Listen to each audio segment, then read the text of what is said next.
A diamond is formed under pressure, but it shines only when it's polished. Our relationships face pressure like a diamond. Busyness, stress, digital distractions. But if we polish them with love and attention and a presence, they shine beautifully.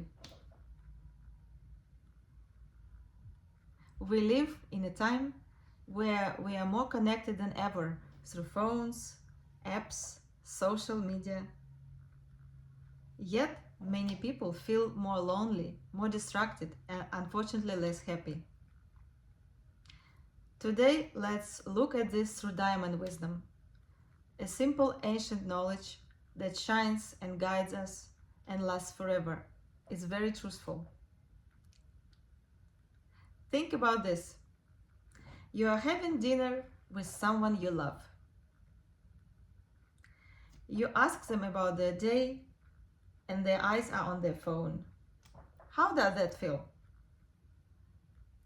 Now imagine the same situation, but no phones, just smiles, laughter, and stories. Which one feels and shines brighter?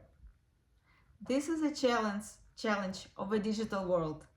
Technology is a tool, not the full replacement of the heart-to-heart connection.